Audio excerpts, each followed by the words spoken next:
If you actually want something, you can have it.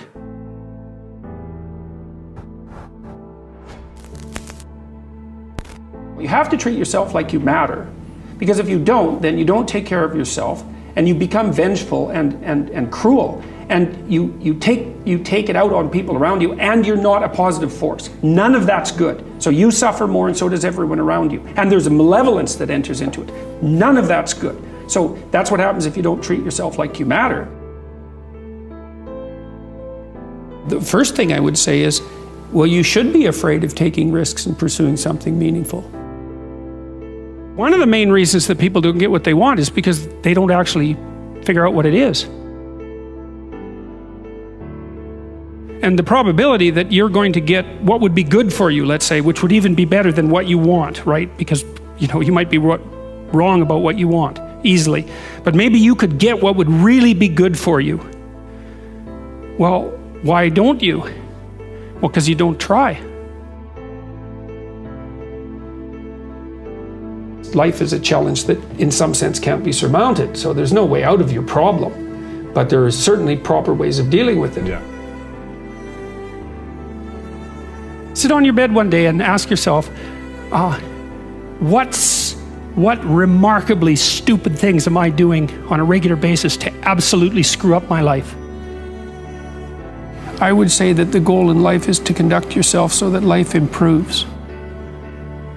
You should be more afraid of staying where you are if it's making you miserable. Clock is ticking. Yeah, and if you're miserable in your job now and you change nothing, in 5 years you'll be much more miserable and you'll be a lot older. People don't get what they want and they need because they don't aim at it. And it's a hard lesson for people to learn because they're cynical to begin with and they presume that there's no possible way of moving forward. But it's not so unreasonable to assume that you're not going to hit what you don't aim at, or you're not going to hit what you aim at and don't shoot at. We're built to contend with the world. We're built to contend with reality. You want a challenge, and the best way that you can take on a challenge, because a challenge fortifies you. So you don't want to be secure, you want to be strong. And you get strong by taking on optimal challenges. And so you lay out your destiny in the world, and you take the slings and arrows of fate, and you make yourself stronger while you're doing so. And you might fail, and fortune might do you in, but it's your best bet. A huge part of the reason that people fail is because they don't ever set up the criteria for success. And so since success is a very narrow line and very unlikely, the probability that you're going to stumble on it randomly is zero. So you want to set yourself a task that's difficult, but not so difficult you can't attain it. And then what happens is that you step up improvement across time, incrementally. And there's also a certain element of humility to it, right? Which is, don't bite off more than you can chew. Right? Don't set grandiose goals, but incremental improvement will get you a tremendous distance.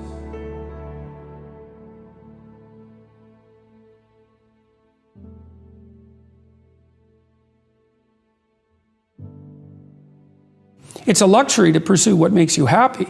It's a moral obligation to pursue what you find meaningful. And that doesn't mean it's easy. It might require sacrifice. If you need to change your job too, let's say you have family and children and a mortgage, you have responsibilities. You've already picked up those responsibilities. You don't just get to walk away scot-free and say, well, I don't like my job, I quit. That's no strategy. But what you might have to do is you think, well, this job is killing my soul. All right, so what do I have to do about that? Well, I have to look for another job. Well, no one wants to hire me. It's like, okay, maybe you need to educate yourself more. Maybe you need to update your curriculum vitae, your resume. Maybe you need to overcome your fear of being interviewed. I think what you have to do, and this is part of humility, is you have to look around you within your sphere of influence, like the direct sphere of influence, and fix the things that announce themselves as in need of repair. And those are often small things, you know, and they can be like your room. Put it in order, because the thing is, it isn't exactly so important that your room is in order, although it is. What's important is that you learn how to distinguish between chaos and order, and to be able to act in a manner that produces order. 3 years from now, you can have what you need. You got to be careful about it. You can't have everything. You can have what would be good for you, but you have to figure out what it is, and then you have to aim at it. And when you're in the zone, you're expanding your skills in a manner that's intrinsically rewarding because you're succeeding. And so you want to set, if you're good to yourself, you think, okay, I need to set a goal, but I need to set a goal that someone as stupid and useless as me could probably attain if they put some effort into it. You know, if there are things about your life that are bothering you, or things about the world that are bothering you, then you want to decompose them into solvable sub-problems. You can do something as simple as just sit on your bed and think, okay, there's probably like 5 things I could do today so that tomorrow morning is slightly better than this morning was, or at least I'm not falling behind. And those will usually be, it's like having to eat a toad in the morning, right? It's like, it's not going to be something you want to do. There'll be things you're trying to avoid. They're snakes, essentially. Compare yourself to who you were yesterday, not to who someone else is today. I've dealt with hundreds of people in my clinical and consulting practice, and we set a goal, we develop a vision, and work towards it, and things inevitably get better for people. So it's not a luxury, it's difficult. It's a moral responsibility, and it isn't happiness. It's not, the pursuit isn't for happiness.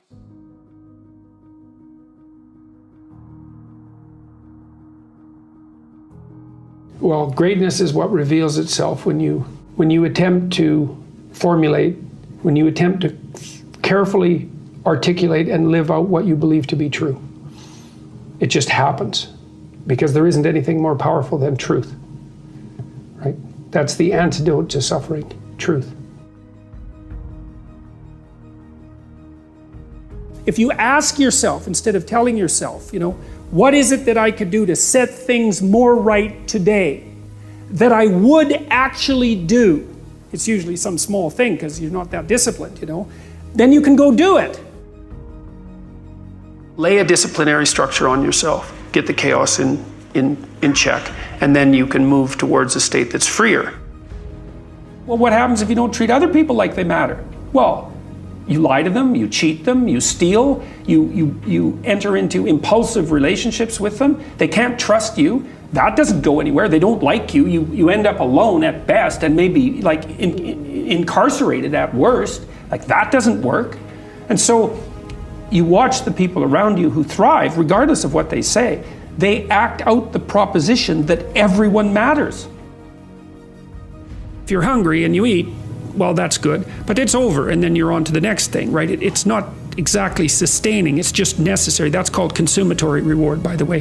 This other reward system is incentive reward, and the incentive reward system works on dopamine, this neurochemical dopamine, which is also the neurochemical tracks that opiates and cocaine and amphetamines, the drugs that people really like to abuse, alcohol often for some people, activate. And so you might say if you don't have enough meaning in your life, then you're more prone to addiction. And that's definitely the case, even with rats. If you take a rat and you put him in a cage by himself and he has nothing to do, and then you give him access to cocaine, he'll get addicted to the point where he won't do anything but take cocaine.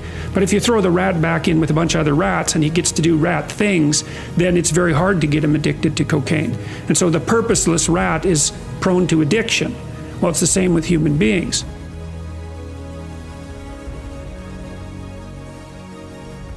Kind of have this idea that you have a certain delightful, wonderful, positive freedom as a child, and then that's given up as you approach adulthood. But the truth of the matter is that you have a lot of potential as a child, but none of that is capable of manifesting itself as freedom before you become disciplined. And discipline is a matter of the imposition of order, and the order is necessary, especially for people who are hopeless and nihilistic. And lots of people are hopeless and nihilistic, way more people than you think. And part of that is because no one's ever really encouraged them. The magnitude of the reward you experience as you're moving towards a goal is proportionate to the importance of the goal. So that means the more important the goal you pick, the more possibility there is for the kind of reward, let's say, it's really a state of being that is life-affirming.